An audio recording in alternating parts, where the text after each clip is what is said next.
How to be your authentic self, the real you. What's up, everybody? Welcome back to the channel.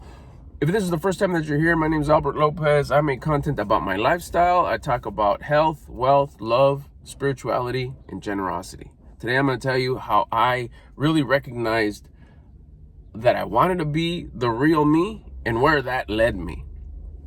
Real quick tips, they should help out quite a bit because this is exactly what I did, and I currently still do it just to kind of actualize myself and make sure that I'm at the top of my game all the time with really being the authentic me. Because being authentic is one of the highest attitudes that there is. It's just off the scale.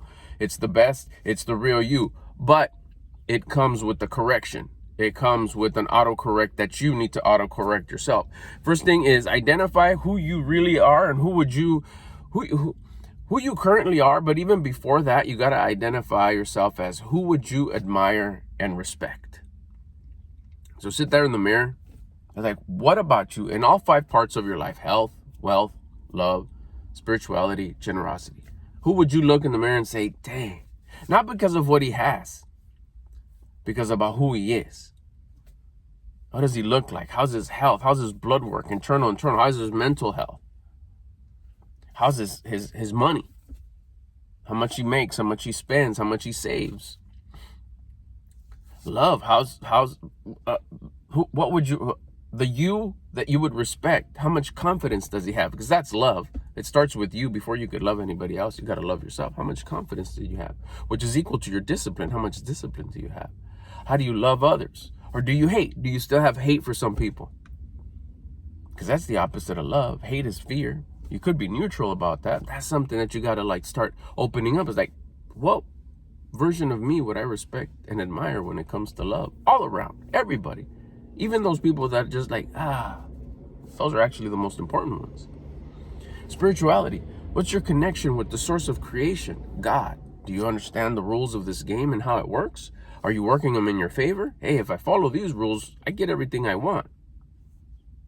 Do you know about those rules? What version of you would you respect and admire that not only knows there's a source of creation, but is following the rules in order to get to your full potential? Generosity. Do you share what you know? Do you share what helped you? And I'm not saying that you have to come on social media. You have to be on YouTube and make videos. No, but if anybody were to ask, if you'd lose, 30, 40 pounds and someone would ask, hey, how did you do that? That's pretty cool. I like the way you're carrying yourself. Would you tell them or would you be low key about it? Would you hold up like, I don't know. If you started making more money doing the exact same job and somebody would say like, hey, how are you saving so much money and how are you buying all those cool things? Would you keep it to yourself or are you willing to share it? Do you overshare? Like, no one's asking, but you're pouring it on them. That's one of the reasons why I love YouTube so much, is because I share it here and anyone is able to stay and watch or leave. I'm not overdoing it. I'm not oversharing and pouring it on like I used to do with my loved ones. I stopped there and I was like, I'll just come on the internet, put it here. Even my loved ones, whenever they're ready, they could come watch it here or never. And that's true with the whole world. But if the whole world would like to watch, it's here. It's yours. I'm sharing what worked for me. So you identify who would you like to be, who would you respect and admire, and be that. Whether it's your purpose or not.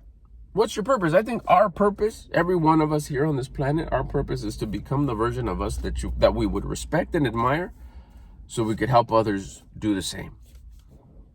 Be of service with what you've learned as you became the version of you that you would respect and admire.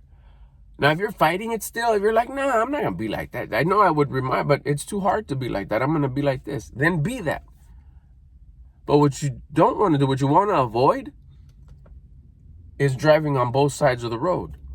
Like, be the person that you would respect and admire some moments, and then your other moments, you're like hating, lack of faith, whiny, complaining, just something that you wouldn't admire. I don't like that about myself, but that's how I want to be because I'm a know-it-all, and I'm not going to let them treat me like that, and I'm not going to do that. I'm not going to eat like that. I'm not going to do whatever I want. What? But inside, you know that the version of you that you would respect and admire would love, would do that, would not do that. So you're going back and forth. Sometimes you are, sometimes you aren't. Sometimes you are, sometimes you aren't. And then you're in that popular loop that the majority of the people are in, which is why they don't get ahead.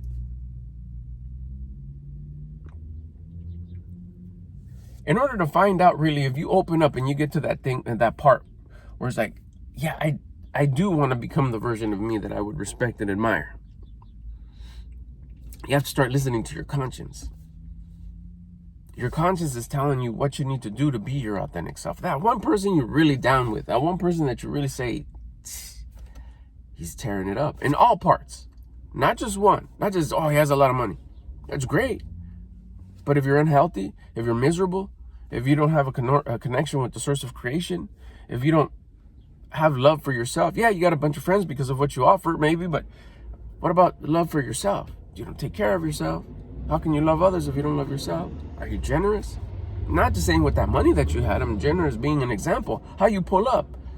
You pull up sour, upset, angry, hating, criticizing, no faith, no gratitude, no love.